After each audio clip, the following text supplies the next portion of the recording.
Hello students, welcome to LDX classes. Welcome to the Hindu editorial analysis. UPSC GS prelims come mains పైన super special Sankranti offer వచ్చేసింది. So interest ఉన్న students ఈ ప్రోగ్రామ్ని మీరు ఈ ఆఫర్లో భాగంగా కేవలం 30,000కి పొందొచ్చు. Plus you also have an EMI option. ఒకేసారి 30,000 కట్టక్కలేదు, 3 ఇన్స్టాల్మెంట్స్లో నెలకి 10,000 చొప్పున పే చేసి కూడా ఈ ప్రోగ్రాంలో మీరు జాయిన్ అవ్వచ్చు. వివరాల కోసం ఈ నెంబర్కి కాంటాక్ట్ చేయండి, లేదా మన యాప్లో మీరు ఫ్రీ డెమో అనేది చెక్ చేయొచ్చు. అలాగే ఆప్షనల్స్ పైన కూడా ఆఫర్ అందిస్తున్నాం. PSIR, sociology, PubAd, anthropology, Telugu literature 5 optionals LTX క్లాసెస్లో అందుబాటులో ఉన్నాయి. 30,000 రూపాయల ప్రోగ్రామ్ మీకు 24,000కి అందుబాటులో ఉంది. 8,000 పర్ మంత్ పే చేసి 3 ఇన్స్టాల్మెంట్స్లో ఈ ప్రోగ్రాంలోకి మీరు ఎన్రోల్ అవ్వవచ్చు. Today's editorial. The title of today's editorial is farm fire.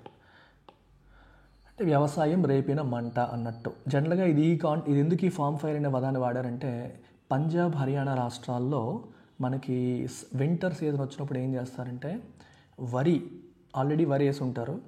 తర్వాత దాని ప్లేస్లో అదే ఫామ్లో వాళ్ళు గోధుమలు వేస్తారు. సో దానికోసం ఏం చేస్తారంటే, వరి పంట కోసేసిన తర్వాత కింద స్టబుల్ ఉండిపోతుంది. కోతలు అయిపోయిన తర్వాత ఉండిపోతుంది చూడండి, దాన్నే మనం స్టబుల్స్ అంటాం. సో స్టబుల్ని బర్న్ చేస్తారు. We call it stubble burning. Stubble burn చేయడం వల్ల విపరీతమైన పొల్యూషన్ వస్తూ ఉంటుంది. సో వాటిని ఫార్మ్ ఫైర్స్ అని కూడా అంటారు. ఫార్మ్ ఫైర్స్ అని కూడా అది కావాలని ఇంటెన్షనల్గా చేసిన ఫైర్స్ అనమాట. మొత్తం అయిపోతే అప్పుడు మళ్ళీ అక్కడ మనం గోధుమలు వేసేసుకోవచ్చు అనే ఉద్దేశంతో చేస్తూ ఉంటారు. ఇక్కడ ఏ కాంటెక్స్ట్లో ఈ పదాన్ని టైటిల్ని ఇలా ఎందుకు వాడారంటే, వ్యవసాయం నుంచి వస్తున్న మంటని, ఫార్మ్ ఫైర్స్ అని, రైతుల యొక్క బాధని ఆ కాంటెక్స్ట్లో మనం చెప్పొచ్చు. Dallewal should end his fast and press for talks on farmers demands. So ఈ ఫార్మర్ ఎవరైతే ఉన్నారో ఆయన తన ఫాస్ట్ని, అంటే తన నిరాహార దీక్షని ఎండ్ చేయాలి. అండ్ ప్రెస్ ఫర్ టాక్స్, చర్చల కోసం పుష్ చేయాలి ఆన్ ఫార్మర్స్ డిమాండ్స్. ఫార్మర్స్ యొక్క డిమాండ్స్ విషయంలో ఆయన, చర్చల విషయంలో ఆయన ప్రెస్ చేయాలి. ఓకే అని చెప్పి అంటున్నారు. చర్చల కోసం ఆయన ఫైట్ చేయాలి, చర్చలు చేయాలి. అలా నిరాహార దీక్ష చేసుకుంటూ కూర్చుంటే బాగుండదని చెప్పి ఇక్కడ చెప్పడం జరుగుతుంది. The sit in protest that began almost year ago by a group of farmers owing allegiance to Samyukta Kisan Morcha, non-political, at the Punjab-Haryana border has taken a new turn, with their leader Jagjit Singh Dalewal refusing to end his indefinite fast, which started on November 26. Okay, సంవత్సరం క్రితం, almost 1 year క్రితం, ఒక group of farmers Samyukt Kisan మోర్చాకి owing allegiance అని అర్థం ఏంటమ్మా, దానికి చెందిన వాళ్ళం అని చెప్పిన వాళ్ళు ఎవరైతే ఉన్నారో వాళ్ళు పంజాబ్ హర్యానా బార్డర్లో ఈ ఫాస్ట్ అనేది చేయడం మొదలుపెట్టారు, ప్రొటెస్ట్ చేయడం మొదలుపెట్టారు, నిరసన వ్యక్తపరచడం మొదలుపెట్టారు. అండ్ దట్ ప్రొటెస్ట్ ఆర్ నిరసన has taken a new turn. అది ఒక కొత్త దారిలోకి వెళ్ళింది. ఎప్పుడు? With their leader Jagjeet Singh Dallewal refusing to end his indefinite fast. ఆయన నిరవధికంగా చేస్తున్న నిరాహార దీక్షని ఎండ్ చెయ్యను, నేను ఆపను, ఇంకా ఇలాగే కంటిన్యూ చేస్తాను అని చెప్పి ఆయన నవంబర్ 26న మొదలుపెట్టారు. ఆయన he started it on 26 November. And almost నెల దాటిపోయింది. ఇంకా కంటిన్యూ చేస్తానని చెప్పి ఆయన పోరాటాన్ని కంటిన్యూ చేస్తున్నారు. అది ఆపట్లేదు. దానివల్ల ఈ ప్రొటెస్ట్ అనేది ఒక కొత్త దారిలోకి వెళ్ళింది, ఒక కొత్త డెవలప్మెంట్ యాడ్ అయింది. The stand of the 70-year-old leader, a cancer patient, has drawn the attention of the supreme court. 70 ఏళ్ళ వ్యక్తి అయినా, దట్టు ఒక క్యాన్సర్ పేషెంట్.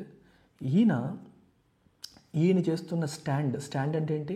ఆయన ఎంచుకున్న మార్గం, ఆయన ఏ దారిలో వెళ్తున్నాడో ఆ దారి has drawn the attention of the supreme court attention అది డ్రా చేసింది. సుప్రీంకోర్టు అతనిపైన దృష్టి పెట్టేలాగా చేసింది.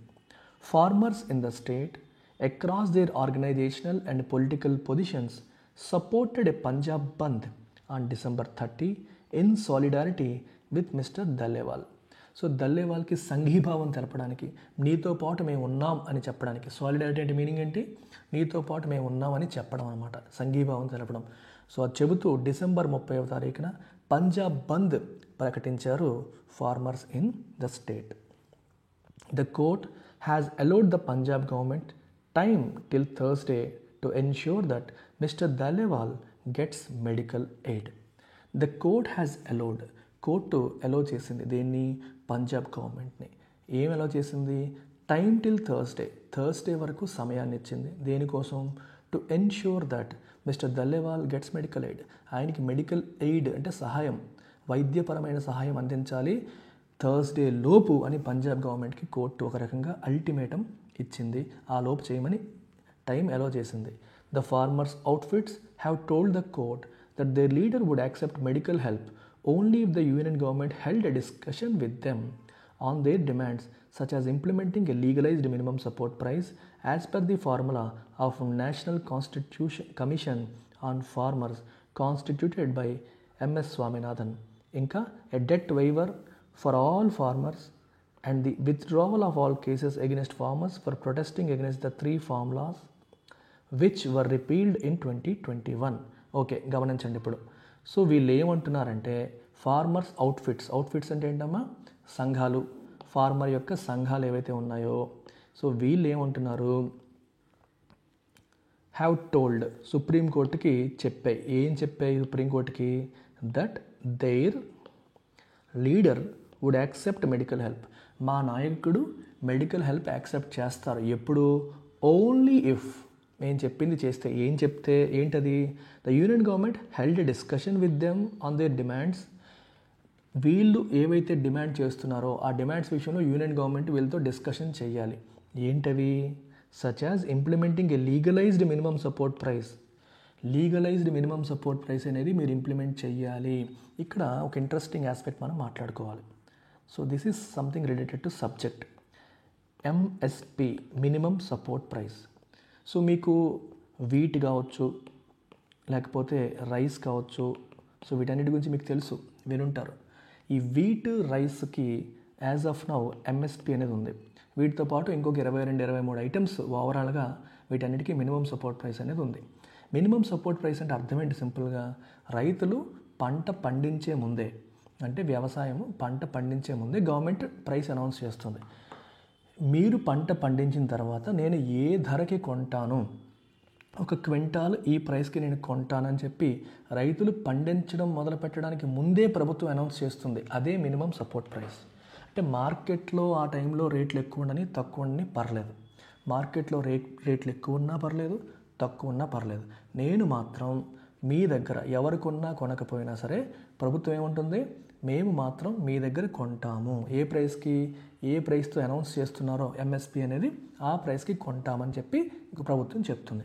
దానివల్ల రైతులకి ఏంటి బెనిఫిట్, రేపు పొద్దున్న మార్కెట్ బాగాలేకపోయినా, ప్రైసులు తగ్గిపోయినా టెన్షన్ పడక్కర్లేదు, ఎందుకంటే ప్రభుత్వమే కొంటానని మాట ఇచ్చింది కాబట్టి. అయితే మరి ఇది ఆల్రెడీ ఉన్నప్పుడు మళ్ళీ రైతులు ఎందుకు డిమాండ్ చేస్తున్నారు అంటే, as of now MSP has no legal basis. అంటే ఎంఎస్పి, మినిమం సపోర్ట్ ప్రైస్ ఖచ్చితంగా ఇంప్లిమెంట్ చేయాలని చట్టం ప్రస్తుతానికి లేదు. We don't have a law, but అయినా ప్రభుత్వం చేస్తుందంటే చేస్తుంది. అంటే ప్రభుత్వం ఒక మాట ప్రకారం చేసుకుంటూ వెళ్తుంది తప్పితే, రేపొద్దున ప్రభుత్వం ఎంఎస్పిని సడన్గా ఆపేసింది అనుకోండి, మినిమం సపోర్ట్ ప్రైస్ సడన్గా ఆపేసింది అనుకోండి, దానికోసం మీరు కోర్టుకి వెళ్ళడానికి లేదు. ఎందుకు కోర్టుకి వెళ్ళడానికి లేదు, చట్టం లేదు. కోర్టు ఎప్పుడు కూడా చట్టాన్ని చూస్తుంది. ఏదైనా చట్టం ఉల్లంఘన జరిగితే కోర్టు ఇన్వాల్వ్ అవుతుంది తప్పితే, ఏ చట్టం లేకుండా ప్రభుత్వం చేస్తున్న పని సడన్గా ఆపేసినా సరే అడగడానికి లేదు. ఇప్పుడు మీకు ఒక చిన్న మాట, ఇప్పుడు ఎడిటోరియల్ నేను చేస్తున్నాను, నేను సడన్గా ఆపేసాను అనుకోండి యూట్యూబ్లో, అడగడానికి ఉంటుందా, ఉండదు. మీరు నన్ను రిక్వెస్ట్ చేయొచ్చు కానీ అడగలేరు. అదే మీరు పేమెంట్ చేసి కోర్సులోకి వచ్చారు, నేను ఆపేసాను అనుకోండి, అప్పుడు మీకు అడగడానికి ఉంటుంది. అవునా కదా, ఎందుకంటే అక్కడ ఒక అగ్రిమెంట్ ఉంది, కాంట్రాక్ట్ ఉంది. You made A payment and I promise that I will give classes. నేను ప్రామిస్ చేసి నేను క్లాసెస్ ఇవ్వలేదు అనుకోండి, అప్పుడు మీరు నన్ను అడగచ్చు. యూట్యూబ్లో నేను ఫ్రీగా చేస్తున్నాను, మీరు నన్ను అడగలేరు. అర్థమవుతుందా? సిమిలర్గా గవర్నమెంట్ ఎప్పుడు ఏ చట్టం లేకుండా ఎంఎస్పి అందిస్తుంది, ఏ చట్టం లేకుండా అందిస్తుంది. సో సడన్గా గవర్నమెంట్ ఆపేసినా సరే రైతులు అడగడానికి ఉండదు, కోర్టుకి వెళ్ళడానికి ఉండదు. అందుకు రైతులు ఏమంటున్నారు, లీగలైజ్ చేయండి. లీగలైజ్ చేయడం అంటే అర్థం ఏంటి, దీనికోసం ఒక చట్టాన్ని తీసుకొచ్చేయండి. చట్టాన్ని తీసుకొచ్చేస్తే గొడవే లేదు. If you bring a law there is no issue. మీరు ఒక చట్టాన్ని తీసుకొచ్చేస్తే అసలు ఇష్యూయే ఉండదు. మీరు ఏమైనా ఎత్తేసినా మేము కోర్టుకు వెళ్తాం, చట్టం ఉంది కాబట్టి ఆ చట్టం మమ్మల్ని కాపాడుతుంది. ఇది రైతుల యొక్క పాయింట్. సో అది one of the demands of the farmers. అర్థమైందా అందరూ? everyone, have you understood?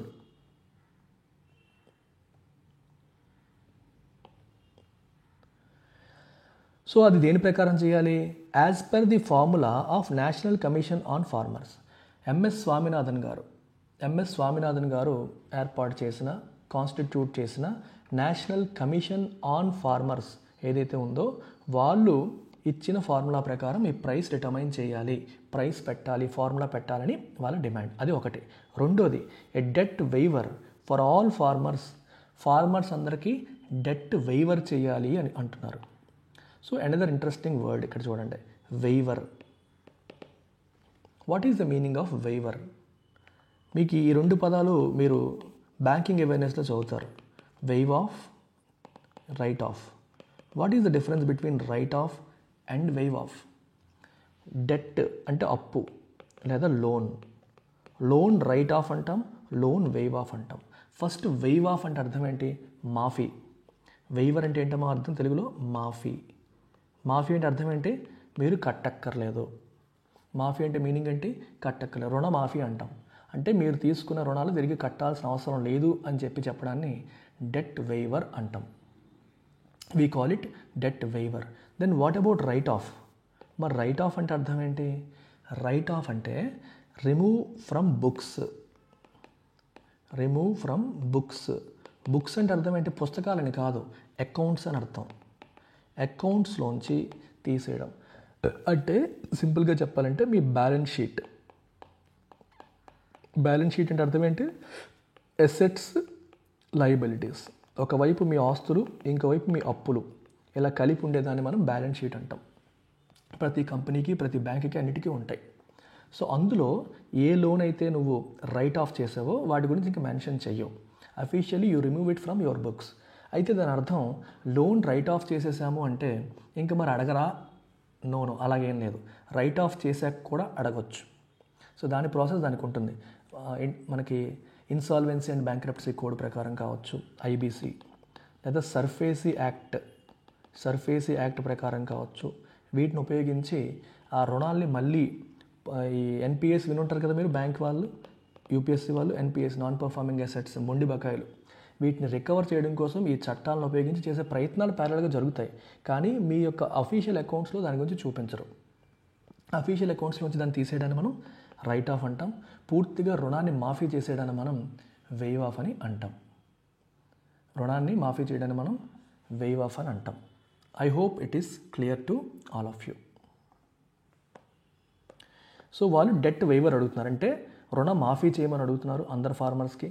అలాగే ఇంకేం అడుగుతున్నారు వాళ్ళు?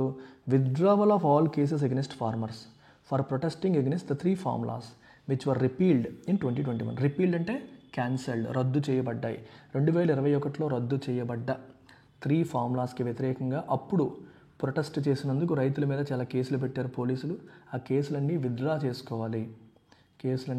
విత్డ్రా చేసుకోవాలి అనేది another demand. Major farmers organisations in the state, రాష్ట్రంలో ఉన్న major farmers organisations including the Samyukta Kisan Morcha, Bharatiya Kisan union and the All India Kisan Sabha have urged the center and the state governments to address the demands so that Mr. Dalewal ends his fast. రాష్ట్రంలో ఉన్న major farmers outfits సంఘాలన్నీ కూడా ఏమంటున్నాయి? Have urged, సెంటర్ని urge అంటే request చేస్తున్నాయి. And the state గవర్నమెంట్స్ని కూడా request చేస్తున్నాయి. ఏమని? టు అడ్రస్ ది డిమాండ్స్, ఈ డిమాండ్స్ని అడ్రస్ చేయమని. అడ్రస్ అంటే ఏంటి? వాళ్ళు ఏదైతే కోరుకుంటున్నారో వాటి మీద దృష్టి పెట్టమని, వాటిని సాల్వ్ చేయమని అడుగుతున్నారు. So that mister Dallewal ends his fast. అప్పుడు అలా చేస్తే ఈయన తన నిరాహార దీక్షని విరమిస్తారు అని వీళ్ళందరూ ప్రభుత్వాన్ని డిమాండ్ చేస్తున్నారు. Several opposition parties had also demanded that the center start a dialogue with farmers. Opposition parties కూడా డిమాండ్ చేస్తున్నారు ఎవరిని? సెంటర్ని. ఏమని? Start a dialogue with the farmers. ఫార్మర్స్తో డైలాగ్ అంటే ఏంటి? చర్చలు.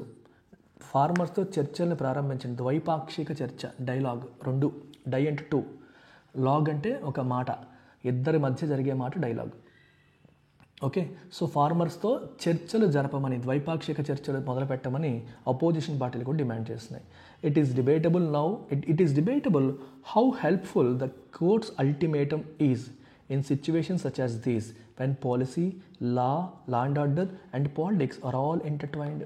ఇలాంటి సందర్భాల్లో కోర్టు ఇష్యూ చేసిన అల్టిమేటమ్స్ అనేవి ఎంతవరకు హెల్ప్ఫుల్గా ఉంటాయి అనే విషయంలో ఇట్ ఈస్ డిబేటబుల్, అంటే దాని మీద మనం వాదించవచ్చు, చర్చ జరపవచ్చు అని అర్థం. అంటే ఖచ్చితంగా ఇలాంటి విషయాల్లో కోర్టు ఇంటర్ఫియర్ అవ్వడం అనేది కరెక్టా అంటే మనం చెప్పలేం. దానివల్ల కోర్టులు ఇంటర్ఫియర్ అవ్వడం వల్ల ఎంత ఉపయోగం ఉంటుంది అనేది మనం చెప్పలేము. Okay, it is debatable. అంటే you can't say that it is perfect or it is not perfect. Intertwined అంటే అర్థం ఏంటమ్మా? అన్నీ కలగలిపి ఉన్నప్పుడు. ఇక్కడ policy, law and order, politics అన్నీ కలిసాయి. ఇలాంటి సందర్భాల్లో, ఇలాంటి సిచ్యువేషన్స్లో కోర్టు యొక్క అల్టిమేటమ్స్ అనేవి ఎంతవరకు ఉపయోగపడతాయి అనేది debatable. Perhaps the court should not be so interfering and government should be more proactive and preemptive in dealing with such flareups. ఇలాంటి ఫ్లేరప్స్ అంటే ఏంటి? ఒక అవుట్ బర్స్ట్, ఒక పెద్ద గొడవ, ఒక పెద్ద ఇష్యూస్, ఇలాంటివి రాకుండానే ప్రభుత్వాలు ఆపగలిగితే, ఇలాంటి వాటిని ముందే ఊహించి వాటి ఇంతవరకు చిరిగి చేట అయ్యేంత వరకు లేకుండా ప్రభుత్వం ప్రొయాక్టివ్గా ఉంటే మంచిది. అండ్ కోర్టులు కూడా ప్రతి విషయంలో తలదోర్చకుండా ఉంటే మంచిది. మనం పాలిటీ చదువుకునేటప్పుడు మాట్లాడతాం 3 organs of the government. Legislature, we talk about 3 organs of the government. ఏంటవమ్మా? Legislature, executive, judiciary. So executive అంటే మన గవర్నమెంట్ ప్రభుత్వ యంత్రాంగం, ఇంప్లిమెంటింగ్ ఏజెన్సీ. ఇది లా మేకింగ్ ఏజెన్సీ. జ్యుడిషియరీ అనేది డిస్ప్యూట్ రెజల్యూషన్ కోసం వచ్చింది. సో పరిపాలన అంతా కూడా వీళ్ళు చేయాలి. దేన్ని బేస్ చేసుకుని పరిపాలన చేయాలని వీళ్ళు చెప్పాలి. దాని బేసిస్ మీద జరుగుతుందా లేదా, ఒకవేళ జరగకపోతే ఇంటర్ఫియర్ అవ్వాల్సింది జ్యుడిషియరీ. అంటే చట్ట ప్రకారం ఏదైనా జరగకపోతే కోర్టులు ఇంటర్ఫియర్ అవ్వాలి తప్పితే కోర్టు ప్రతి దాంట్లోనే ఇంటర్ఫియర్ అవ్వకూడదు అనేది పాయింట్. సో ఇక్కడ ఏం చెప్తున్నారు? అందుకే courts should not be so interfering. అంటే ప్రభుత్వం ఏదైనా తప్పు చేస్తే ఇంటర్ఫియర్ అవ్వాలి, కానీ ప్రతి దాంట్లో కోర్టులు ఇంటర్ఫియర్ అవ్వడం అనేది వేరే వాళ్ళ వ్యవహారంలో తలదోర్చడం లాంటిదే. సో అందుకే ఇక్కడ రాశారు perhaps courts should not be so interfering and government should be more proactive and preemptive. ప్రభుత్వాలు ఎలా ఉండాలి? ప్రొయాక్టివ్గా, ప్రియంప్టివ్గా ఉండాలి dealing with such flareups. The demands on the table have been pending for long. So ఏవైతే డిమాండ్స్ ఉన్నాయో they have been pending for long, చాలా కాలంగా ఈ డిమాండ్స్ ఉన్నాయి. And the crisis in agriculture is multifaceted. అగ్రికల్చర్లో సంక్షోభం కూడా ఈజ్ మల్టీఫెస్టెడ్, అంటే దానికి మల్టిపుల్ ఫీచర్స్ ఉన్నాయి, మల్టిపుల్ ఫేసెస్ ఉన్నాయి. But allowing these permanent sit in protests is problematic when someone goes on a fast unto death because there is no way to know if he is being forced to starve to death or not allowed to end the fast. Okay చూడండి, but allowing these permanent sit in protests, పర్మనెంట్గా ఎప్పటి నుంచో ఈ కూర్చొని చేసే ప్రొటెస్టులు జరిగేలాగా అలో చేయడం కూడా problematic. Especially when someone goes on a fast on to death, అంటే ఆమరణ నిరాహార దీక్షకి ఎవరన్నా వెళ్ళినప్పుడు. ఎందుకు ఇలాంటి ఇది ఎలా చేయడం కష్టం, రిస్క్ ఎందుకు అంటే because there is no way to know, మనం కనుక్కోలేము. If he is being force to starve to death, నిజంగానే అతన్ని కావాలనే అతను ఫాస్ట్ ఎండ్ చేయకుండా, ఆమరణ నిరాహార ఎండ్ చేయకుండా అతని మీద ప్రెషర్ పెట్టేమన్నా చేయిస్తున్నారా మనకు తెలియదు. అతను ఆపకుండా ఆపుతున్నారా లేదనే విషయం మనకు తెలియదు. మీరు అలా వదిలేస్తే నిజంగానే అతను ఆపాలనుకున్న ఆపనేయకుండా వాళ్ళే అతను చంపేస్తారు. అలాంటి రిస్క్ కూడా ఉంది. సో ప్రభుత్వం ఇది ఇంకా కంటిన్యూ అవ్వకుండా స్టెప్స్ తీసుకోవాలి అని అర్థం. Many of the farmers leaders have met mister Dallewal requesting him to end his hunger strike. చాలామంది farmers leaders have met mister దలేవాల్ని చాలామంది కలిశారు. Requesting him to end his hunger strike, ఆయన హంగర్ స్ట్రైక్ని ఎండ్ చేయమని మిస్టర్ దలేవాల్ని చాలామంది ఫార్మర్స్ లీడర్స్ కలవడం అనేది జరిగింది. However, such requests have been turned down with his supporters labeling other farmers leaders as agents of the government. కానీ ఈయన సపోర్టర్స్ అందరూ ఏం చేశారు? వీళ్ళందరూ ఈ వేరే ఫార్మర్ లీడర్స్ అందరూ కూడా గవర్నమెంట్ యొక్క ఏజెంట్స్ అని చెప్పి వాళ్ళపైన ముద్ర వేసి, లేబులింగ్ అంటే అర్థం ఏంటి? వాళ్ళపైన ముద్ర వేసి వీటిని టర్న్ డౌన్ చేశారు. టర్న్ డౌన్ అంటే రిజెక్ట్ చేయడం అనేది, అలాంటి రిక్వెస్ట్ అన్నీ కూడా రిజెక్ట్ చేయబడ్డాయి. Sane voices among the farmers have been maintaining that Mr. Daleval should join the joint protest rather than adopting his first on to death protest. Sane అంటే కొంచెం ఆలోచన చేస్తున్న, తెలివితేట అంటే కొంచెం ప్రాపర్గా ఆలోచిస్తున్న వాళ్ళు అని అర్థం. ఇఫ్ సమ్మన్ ఈజ్ సేన్ అంటే they are thinking properly. If someone is insane, సేన్కి opposite insane, they are not thinking properly. So ఇలాంటి వాళ్ళందరూ కూడా ఏమంటున్నారంటే దలేవాల్ సెపరేట్గా చేయకూడదు, మాతో చేయి కలపాలి. మేమందరం ప్రొటెస్ట్ చేస్తున్నాం, జాయింట్గా చేయి కలపాలి, సెపరేట్గా మీరు చెయ్యొద్దు అని చెప్పేసి వీళ్ళు అంటున్నారు. The Punjab and Haryana governments and the Union government must ensure that his life is not in danger. So Punjab, Haryana ప్రభుత్వాలు అలాగే యూనియన్ గవర్నమెంట్ కూడా ఆయన లైఫ్ డేంజర్లో పడకుండా ఎన్ష్యూర్ చేయాల్సిన అవసరం ఉంది. Mister Dallewal and his associates should heed the advice of other farmers leaders and clear the apprehensions that he is under pressure to continue with the hunger strike. So Dallewal మరియు ఆయన associates అందరూ కూడా మిగిలిన farmer leaders యొక్క సలహాలు, సూచనలు వినాలి. Heed అంటే అటెన్షన్ పే చేయాలి, వినాలి. అలాగే చాలా అప్రహెన్షన్స్ ఉన్నాయి, అంటే డౌట్స్ ఉన్నాయి, అనుమానాలు ఉన్నాయి. అతన్ని బలవంతంగా కూర్చోబెట్టి చేయిస్తున్నారని అనుమానాలు ఉన్నాయి. ఆ అనుమానాలని వీళ్ళు నివృత్తి చేయాలి. Clear those apprehensions. అప్రహెన్షన్స్ అంటే అనుమానాలు, వాటిని నివృత్తి చేయాల్సిన అవసరం కూడా ఉంది అని ఫైనల్గా ఇక్కడ మనకి కంక్లూజన్. ఇప్పుడు ఈ ఆర్టికల్ని బేస్ చేసుకొని మనం రీడింగ్ కాంప్రహెన్షన్ క్వశ్చన్స్ చేద్దాము. టోన్ ఆఫ్ ద ఆథర్ ఏంటి ఈ ఆర్టికల్లో? సో ఆథర్ యొక్క టోన్ ఎలా చెప్తాం? ఆప్టమిస్టిక్గా ఉందా? లేదు. Neutral with as hint of concern, yes. Author ఎవరిని తిట్టట్లేదు, ప్రభుత్వాన్ని తిట్టట్లేదు, రైతుల్ని తిట్టట్లేదు, బట్ ఒక చిన్న హింట్ ఆఫ్ కన్సర్న్ ఉంది. అంటే ఆయన చనిపోతాడేమో, ఫాస్ట్ ఆన్ టు డెత్, కాబట్టి చిన్న కన్సర్న్ని ఆథర్ చూపిస్తున్నారు. So answer is B, neutral with a hint of concern. What is the main idea of the passage? Main idea ఎలా చెప్తామమ్మా? Repeated theme. ఏ థీమ్ అయితే రిపీటెడ్గా వస్తుందో, దేని గురించి అయితే పదే పదే మాట్లాడుతున్నారో అది మెయిన్ ఐడియా అవుతుంది, మోస్ట్ ఇంపార్టెంట్ ఆస్పెక్ట్ అనేది అవుతుంది. సో ఏంటి ఈ ప్యాసేజ్ యొక్క మెయిన్ ఐడియా? సుప్రీంకోర్టు యొక్క స్టాన్స్ అనేది మెయిన్ ఐడియానా, లేదా ongoing farmers protest and the leaders indefinite fast to push for farmers demands? Yes, your answer is farmers యొక్క ప్రొటెస్ట్ల గురించి, వాళ్ళ లీడర్ యొక్క indefinite push for farmers demands. ఇది మెయిన్ ఐడియా. మిగిలినవి కూడా కరెక్టే అయినప్పటికీ కూడా మేజర్ థీమ్ అనేది ఇది మనం గుర్తుపెట్టుకోవాలి. నెక్స్ట్ ఇన్ఫరెన్స్ బేస్డ్ క్వశ్చన్ చూడండి. ప్యాసేజ్ నుంచి మనం ఏం ఇన్ఫర్ చేయొచ్చు? What can be inferred from the passage? The government is actively engaging with the farmers to resolve their issues. ప్రభుత్వం యాక్టివ్గా ఎంగేజ్ అవుతుంది అని మనం చెప్పొచ్చా? I don't think so. The hunger strike is widely supported and also raises concerns about its impact on leaders' health. ఇది చెప్పొచ్చా? The court has no jurisdiction over such protests అని చెప్పొచ్చా? Farmers' demands are primarily political rather than economic. ఇదైతే తప్పు కదా, economic demands కాదు, political demands అంటున్నాడు. So నేను డి ఎలిమినేట్ చేశాను. అండ్ ఏబీసీల్లో ఏం పెడతారు? It is kind of difficult. So ఈ క్వశ్చన్కి మీరు ఆన్సర్ ఏం పెడతారు చెప్పండి? ఈ హంగర్ స్ట్రైక్ని అందరూ సపోర్ట్ చేస్తున్నారు.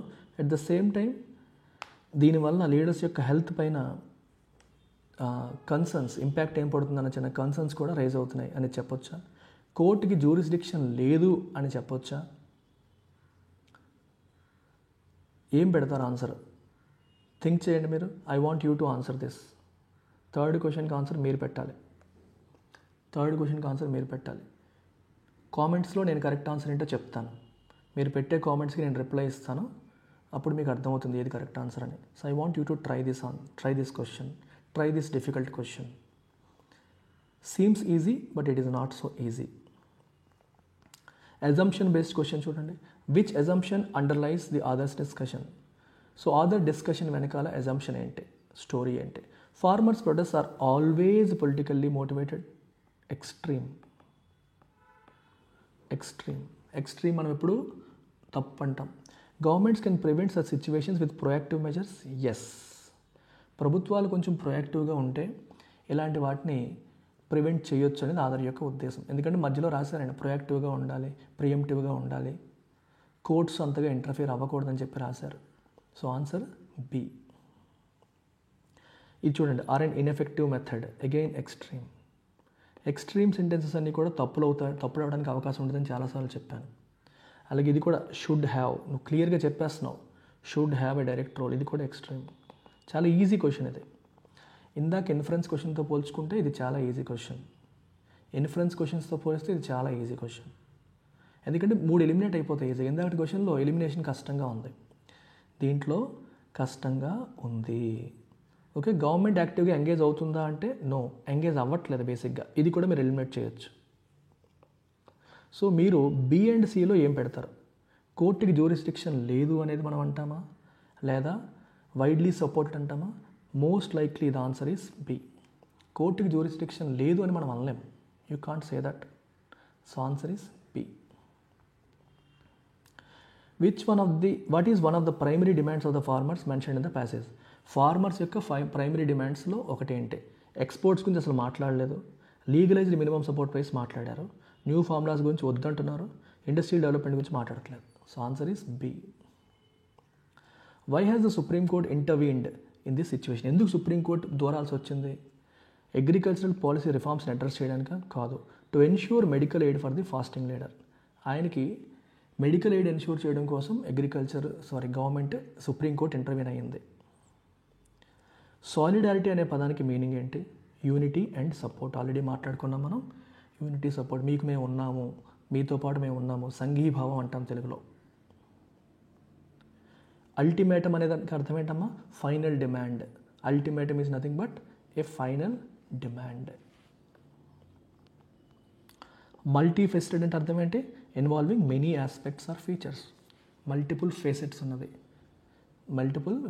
Involving many aspects or features. Offer of the week. ప్రతి వారం కూడా ఒక ఆఫర్తో మీకు వస్తున్నాము. Price conscious students, money issues ఉన్న వాళ్ళ కోసం ఈ ఆఫర్ ఆఫ్ ద వీక్ తీసుకొచ్చాము. సో మీరు రెగ్యులర్గా కోరుకుంటున్న కోర్సు మీరు మనీ ఇష్యూ వల్ల కట్టలేకపోతూ ఉంటే ఆఫర్ ఆఫ్ ద వీక్ కోసం వెయిట్ చేయండి. ఆ వారంలో ఏ ఆఫర్ వస్తుందో చూసుకోండి. దాని ప్రకారం మీరు మనీ ప్లాన్ చేసుకోండి. 1 వీక్ టైం అయితే ఇస్తున్నాం. సో ఈ వారం మీకు CSAT ఆఫర్ ఆఫ్ ద వీక్లో భాగంగా 8,000 రూపాయల కోర్సు కేవలం 4,000కే లైఫ్ టైం వ్యాలిడిటీతో మనం అందించడం అనేది జరుగుతుంది. ఇది 7th జనవరి వరకు మాత్రమే అందుబాటులో ఉంది. తర్వాత ఆఫర్ ఎక్స్టెండ్ చేయబడదు, మైండ్లో పెట్టుకోండి.